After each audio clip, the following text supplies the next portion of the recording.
Sim, vamos lá. Oi, gente, tudo bom? Aqui é o Vitor e eu queria dar continuidade aqui à nossa leitura do Hellboy, né? Aqui das histórias do Hellboy, como eu prometi.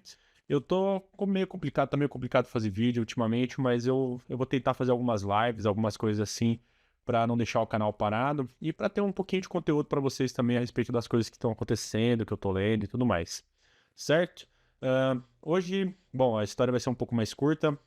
Da outra vez que a gente gravou um vídeo, a gente fez a primeira história, que é o Semente da Destruição, que ficou gigante, um vídeo de quase 50 minutos, 42 minutos, se não me engano. E aqui, seguindo a sequência do primeiro ônibus, a gente vai ler a próxima história aqui, que é Os Lobos de Santo Agostinho, certo? Bom, basicamente, a gente vai lendo e comentando rapidamente. Mas antes da gente dar início a essa história propriamente dita, eu queria agradecer o pessoal que comentou no último vídeo do YouTube. O Diandro Souza, ele comentou assim: Gostei muito de Semente da Destruição. Me falaram que Hellboy começa a ficar bom de verdade após esse primeiro arco.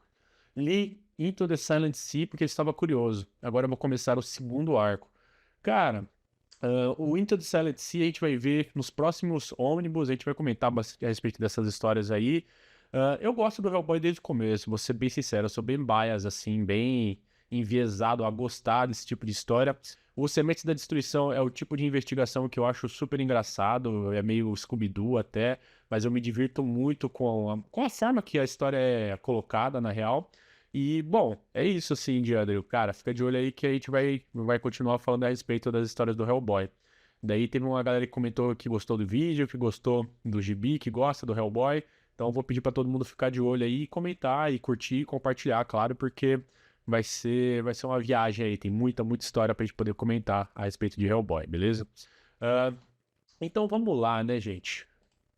Começando aqui, a gente está falando dessa primeira história dos Lobos de Santo Agostinho. É uma história dividida em dois capítulos.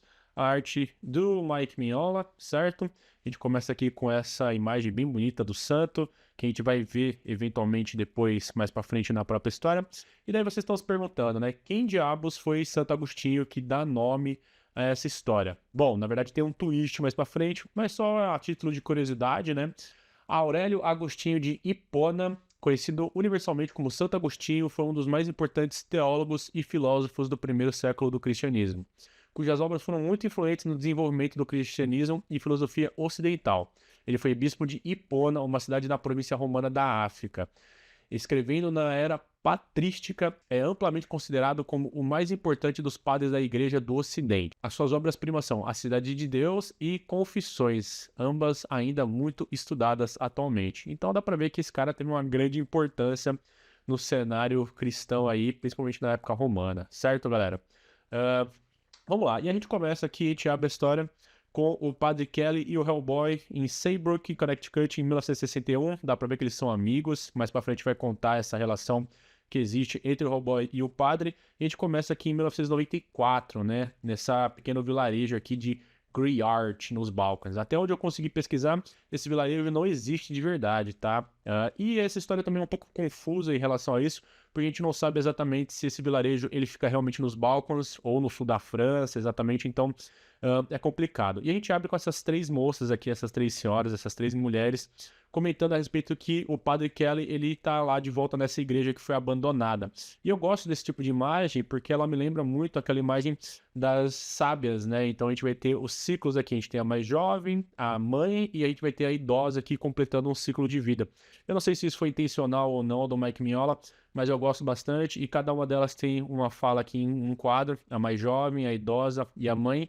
E daí a idosa ela finaliza falando que a chegada desse novo padre é como se fosse um julgamento deles. E, bom, mais pra frente isso talvez até se confunda com o que a gente vai ver, mas eu queria apontar pra vocês essa imagem que tem atrás dessa moça aqui, que são os quatro cavaleiros do Apocalipse. E daí eu fui pesquisar, né, a respeito se eu achava exatamente que imagem é essa, e é uma imagem de estilogravura feita por Albrecht Dürer. Provavelmente eu tô falando errado aqui. E é basicamente uma das séries que ele fez de estilogravura medievais falando sobre acontecimentos bíblicos da chegada do Apocalipse. Então, eu gosto bastante que o Mike Mignola ele coloca essas referências artísticas aqui em alguns momentos, e todas que eu conseguir pegar, eu vou comentar aqui também, certo?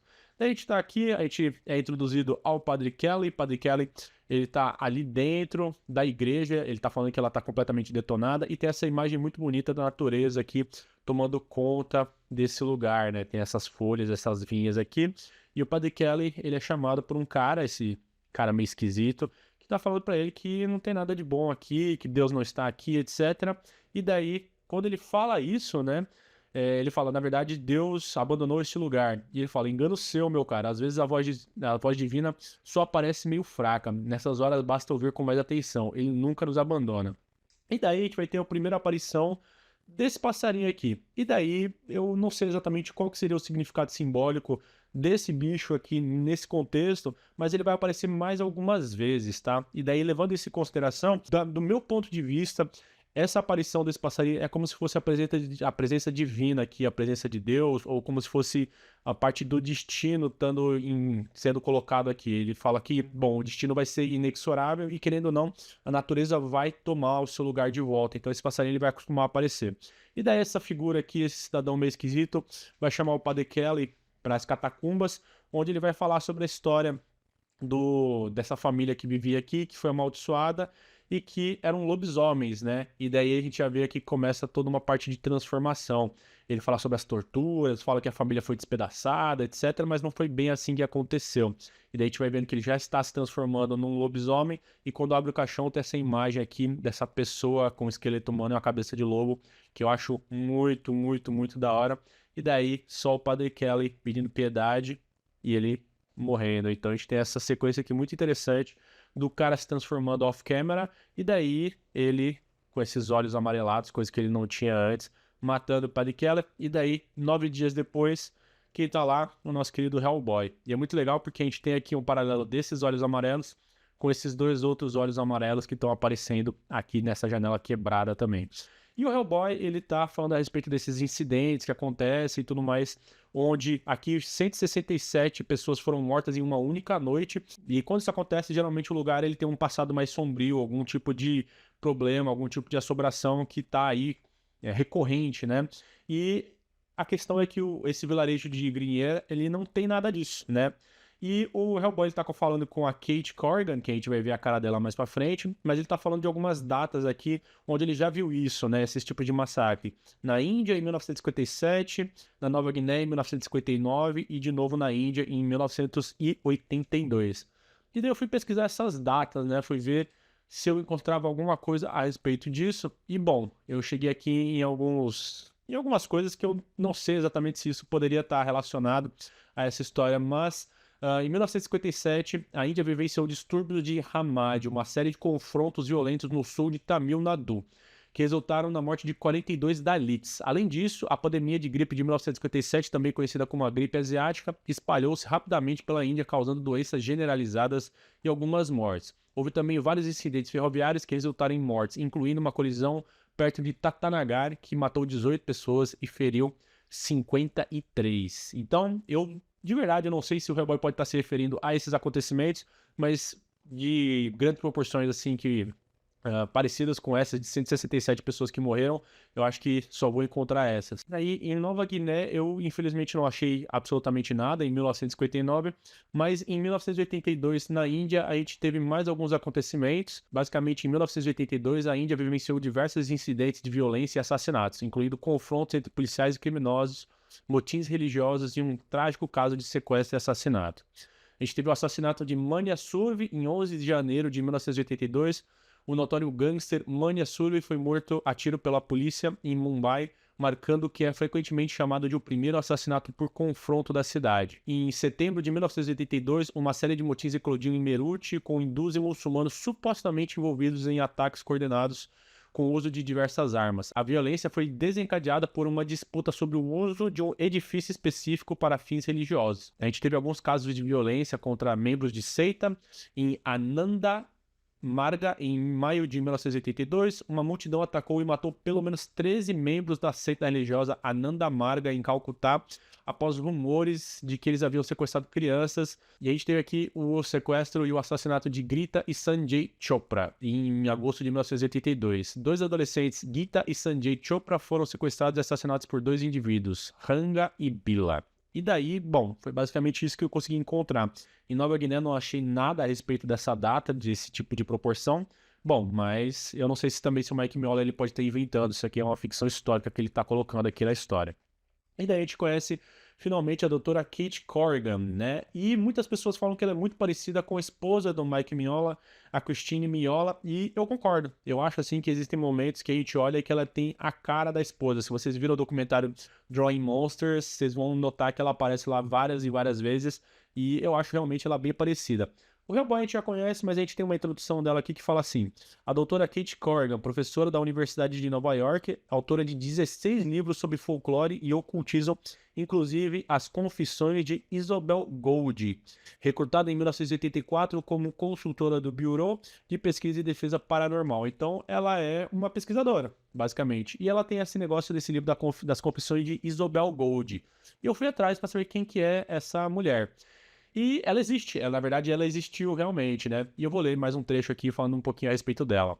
Isobel Gold foi uma escocesa que confessou bruxaria em Aldior, perto de Nair, em 1662. Há poucas informações disponíveis sobre a sua idade ou vida, e, embora ela provavelmente tenha sido executada de acordo com a prática usual, é incerto se esse foi o caso ou se ela foi autorizada a retornar à obscuridade de sua vida anterior como esposa de um cotar.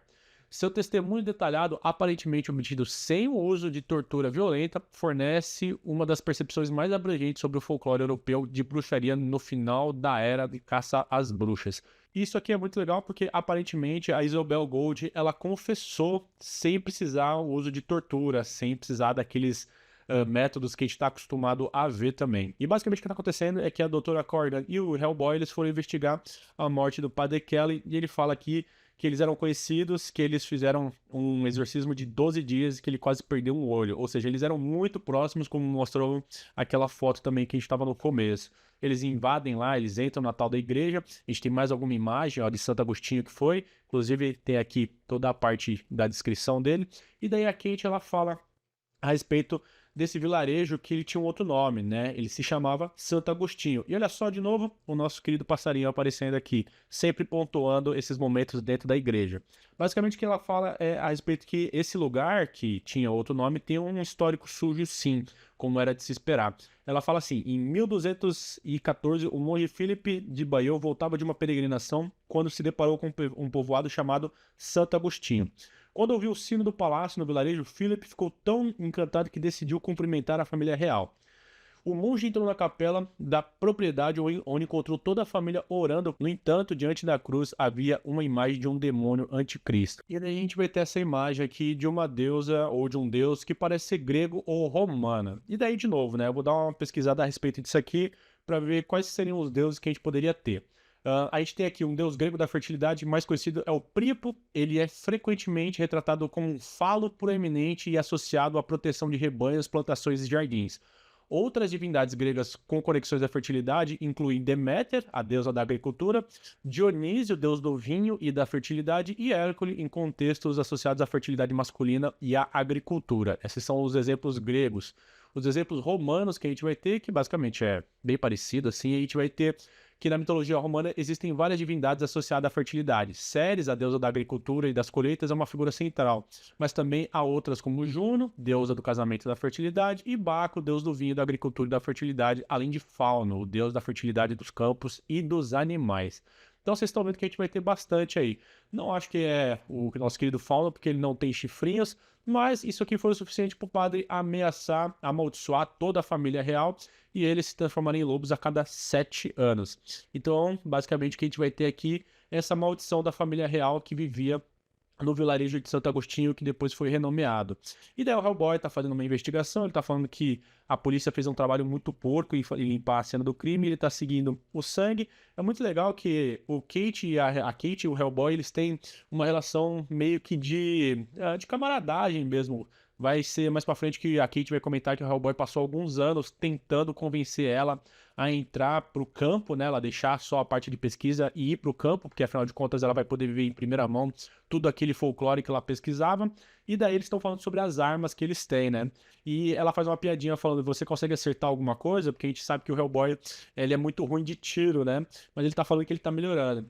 E isso meio que vai de encontro com aquela outra história que a gente viu no começo do Semente da Destruição, onde o Hellboy dá um tirambaço no sapo lá e mata ele de primeira, né? Então, eu não sei se era adrenalina ou o que que era, mas basicamente o Hellboy consegue. Ah, de novo, né? Algumas piadinhas. Ele tá falando, ó, cuidado com o piso. Ela, você tá fazendo uma piada com o meu peso? Daí, quando ela diz isso, o chão desaba e o Hellboy fica em cima e a Kate cai lá pras catacumbas. E a gente tem de novo essas cenas de página inteira dela caindo. E lá embaixo, ela vai se deparar com uma fantasma. E a fantasma, ela tá acordada, eu não posso dormir, eu não posso ir pro céu, eu não posso fazer nada. Por que que Deus me odeia? E ela, não, que isso, querida, Deus não te odeia. Ela odeia sim. Daí a gente vira a página e a gente tem essa imagem de novo da pessoa com a cabeça de lobo, que eu acho muito, muito legal. E a Kate, ela não grita, né? Ela não se desespera, ela não faz nada do tipo. Ela simplesmente cobre a boca e escorre uma lágrima. E o Hellboy aparece e ela tá meio abalada, né? Ela fala, poxa, desculpa, é o meu primeiro fantasma. E é muito legal que o Hellboy, ele comenta, tipo, não, tá tudo bem, é uma péssima estreia, né? Isso acontece. É muito legal porque o Hellboy, ele não é o tipo de professor soldado, né? Ele para com isso, dá um tapa na cara dela, recompõe-se, etc. Não, ele entende, né, a respeito desse sofrimento que ela tá passando ali, desse primeiro contato que ela tem com esse sobrenatural que ela só estudava, né? A gente tá vendo que o sol está se pondo e daí anoitece finalmente, e eles começam a ter as visões dos lobos fantasmas, né? E os lobos, na verdade, não estão atacando eles estão simplesmente impedindo que eles saiam, que eles estão indo eles estão guiando eles para algum lugar, né? E daí o Hellboy, ele tá falando aqui com ela e a Kate, ela comenta, eles estão nos conduzindo até o antigo e genuíno William Grenier, que é aquele cara que a gente viu, que é uma das pessoas, uma das crianças da família que sobreviveu. E a Kate fala, olha, que absurdo, mesmo se fosse real, hoje ele estaria com uns 800 anos de idade. Daí o Hellboy para ela, bem professoral mesmo aqui. Preste atenção, Kate. Por acaso isso seria mais absurdo que o resto das coisas que você viu já aqui? Ela, não. Então você precisa aceitar que está acontecendo. A gente se meteu na maior enrascada, mas faça o que eu fiz, mas faça o que eu te disser e vai dar tudo certo. E ela, tá bom, né? Se o Hellboy tá mandando, então beleza. E daí eles são deparados aqui de novo pelo o Padre Kelly. E ele tá completamente amaldiçoado de novo também, né? E é uma coisa que deixa o Hellboy muito, muito bravo, porque afinal de contas, todas essas almas, inclusive da família do próprio William Grenier, ele não pode ir pro céu, como a gente viu ali no Fantasma também da menina, né? E aqui tá uma sequência muito, muito legal, onde o Hellboy ele tá falando com o William Grenier e ele tem toda uma sequência de falas aqui e uma das melhores transformações de lobisomem que existe nos quadrinhos. E ele tá falando, liberte as almas, você teve sua vingança, etc. E daí o William Grenier, se vocês me permitirem, eu vou ler aqui esse trecho dele comentando, que é muito, muito, muito bom.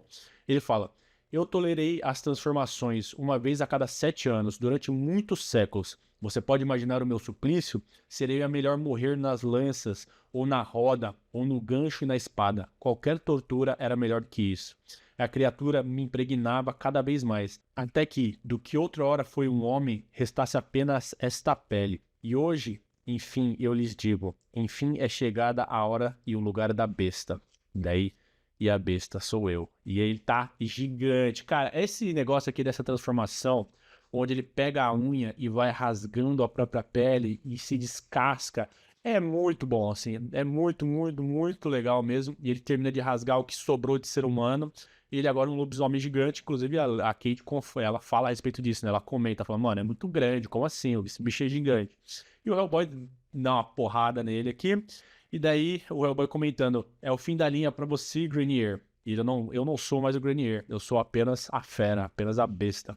Que é muito legal, cara, porque o Hellboy, apesar dele estar enfrentando esse lobisomem gigante aqui, apesar de ele estar descendo o cacete no monstrão, ele tá falando aqui, ó, pouco me importa se você é um monstro ou peixe dourado, pois você vai morrer do mesmo jeito. E ele tá aqui tomando meio que uma surra desse lobisomem gigantesco. E daí de novo, né? O Hellboy aqui, ele tá vendo a Kate, a gente tem essa interseção aqui dos fantasmas da família Grenier também, a gente tem de novo essa imagem do crucifixo com as plantas ao redor, e o lobo tá aí acabando com o Hellboy, jogando ele pra cima e pra baixo, que nem se ele fosse um brinquedinho. É muito legal porque o Hellboy apanha pra cacete, né, nessas histórias. E daí ele pega uma cabeça de uma estátua, arremessa, e a Kate faz um comentário, fala, cara, com uma mão dessa você nem precisa de uma arma, parece um canhão. Daí o Hellboy começa a dar um cacete nele com esse crucifixo, até finalmente empalar ele e ele vai morrer.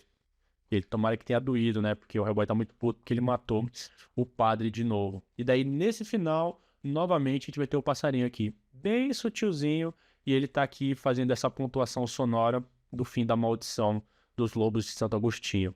E daí, a gente vai ter ele de novo aqui na parte final, mas ele fala: em uma investigação complementar, uma equipe de médiuns físicos e videntes não detectou vestígio algum do padre Edward Kelly, tampouco de qualquer integrante da família Grenier, no palácio ou nas cercanias.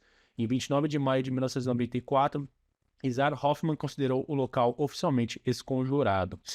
Griart, o vilarejo conhecido, outrora conhecido como Santo Agostinho, permanece desabitado, ou seja, ninguém voltou para morar aqui, apesar deles terem excomungado a maldição dos lobos, né? E acabou, esse é o fim, e daí já começa uma outra história do caixão acorrentado, que a gente não vai ver hoje, tá? A gente não vai ver porque realmente tá difícil fazer vídeo para vocês, confesso. Mas assim, de novo, né, cara, eu não tenho nem como comentar da arte, eu acho simplesmente inacreditável, assim, eu gosto pra caramba desse estilo do Mike Mignola. Tem uma coisa que eu lembrei, deixa eu ver se eu consigo voltar aqui lá pro começo da história pra ver se é real e se eu não estava imaginando coisas assim, só pra gente poder ter certeza do que eu tô falando, né? Tinha um crucifixo aqui, cadê? Acho que não vai dar pra ver. Tinha alguma coisa em relação ao crucifixo que tem aqui de Jesus. Aparentemente ele tinha 4 pregos. Eu não lembro de ouvir alguma coisa desse tipo. Então era um em cada mão e um em cada pé, ao invés de estar os 2 pés sobrepostos em um único prego. Então são 4 pregos ao invés de 3. E muito legal também, um detalhezinho aqui, que o sino quem toca é esse esqueletinho de pedra aqui, essa estátua desse esqueleto. E ela vai voltar a aparecer em alguns outros momentos, depois quando o Hellboy veio de novo para a cidade aqui, para o vilarejo, como ele tá. Então, ó, de novo aqui, ó, o esqueletinho tocando o sino da cidade. E é basicamente isso, gente. É uma história bem curtinha, assim, duas partes, né, basicamente, mas que eu gosto bastante. É uma das histórias que me fez me apaixonar pelo universo Hellboy, porque é muito bonita, apesar de ser muito trágica, né? É aquele primeiro momento onde a gente vai ter o Hellboy com esse lado um pouquinho mais trágico das vítimas, né, dos fantasmas. A gente vai ter alguns problemas aí que vão começar a aparecer desse lado até um pouquinho mais romântico do Hellboy, que eu gosto bastante. E é isso, gente. Essa foi a história dos Lobos de Santo Agostinho. Foi tudo que eu consegui encontrar a respeito para poder comentar aqui para vocês. Se vocês tiverem alguma coisa para falar, por favor, comentem aqui no YouTube, mandem mensagem para mim no Instagram também. Eu vou deixar todos os links da descrição aí para vocês poderem entrar em contato comigo. Não esqueçam também, por favor, de dar uma olhada lá no meu agregador de links que está no meu perfil do Instagram, onde vão ter todos os meus livros, né? Todas as minhas obras, se vocês ficarem interessados, podem apoiar. Eu vou deixar de novo aqui no canto o meu QR Code, caso vocês queiram fazer uma doação, queiram me ajudar a continuar produzindo esse conteúdo. E eu prometo que eu vou voltar, tá, gente? Eu dei uma sumida em relação a fazer conteúdo recentemente porque eu tô de férias. Eu ainda tô no finalzinho das minhas férias, eu vou voltar pro trabalho logo logo, mas bom, basicamente eu tô tentando aproveitar ao máximo esse tempo que me resta aqui, beleza? A gente vai continuar, tá bom? Eu vou provavelmente falar sobre o Caixão Acorrentado. Tem muita coisa desse novo filme do Hellboy, do Crooked Man, né, o Homem Torto, que tem partes dessa parte do Caixão Acorrentado, eles adaptaram alguns pedaços, então eu acho interessante comentar para vocês também. Mas basicamente é isso, tá bom, gente? Eu espero fazer muita coisa a respeito do Hellboy ainda. E só a título de curiosidade, eu queria mostrar pra vocês a minha coleção também, porque, bom, por que não, né? Então me dá um segundinho que eu já volto. Beleza, então, gente, só pra mostrar pra vocês tudo que eu pretendo cobrir do Hellboy, se der. Primeiro vai ser o Omnibus Volume 1, Sementes da Destruição. Depois eu gostaria de falar do Omnibus número 2, do Paragens Exóticas, continua as histórias do Hellboy. Omnibus número 3, Caçada Selvagem, uma das histórias mais legais do Hellboy também, ilustrado pelo Duncan Fegredo. A gente vai ter aqui Hellboy 4, Hellboy no Inferno, né, o Omnibus número 4.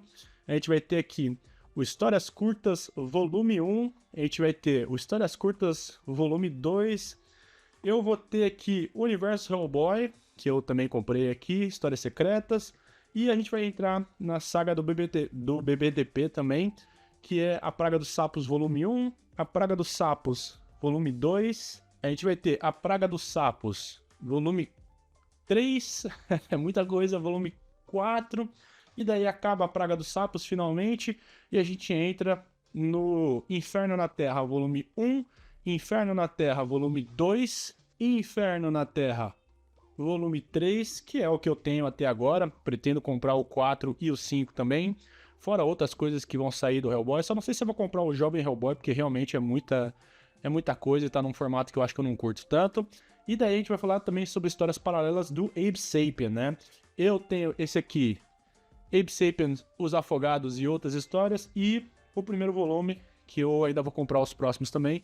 O primeiro volume aqui, Abe Sapien, Sombrio e Terrível. Então é tudo isso aí que eu tenho do Hellboy, fora alguns outros livros. Bom, vou aproveitar esse ensejo e vou pegar aqui pra vocês também. Estreias Missões, volume 1, eu achei num sebo aqui há muito tempo atrás. E Estreias Missões, volume 2, capa do Mike Mignola, com diversas ilustrações aqui dentro dele também, só que são feitas por outros autores, né? Não foi feito exclusivamente pelo Mike Mignola. Mas esses aqui a gente não vai... Eu não vou comentar disso aqui não, tá, gente? Porque são só histórias, né? Não tem as imagens para poder mostrar nesse formato. Talvez eu faça algum outro tipo de formato de vídeo. Tá bom? É isso, gente. Tomara que vocês tenham gostado. Tomara que o trabalho de vocês não enlouqueça a mente, não adoeça a alma. E tchau.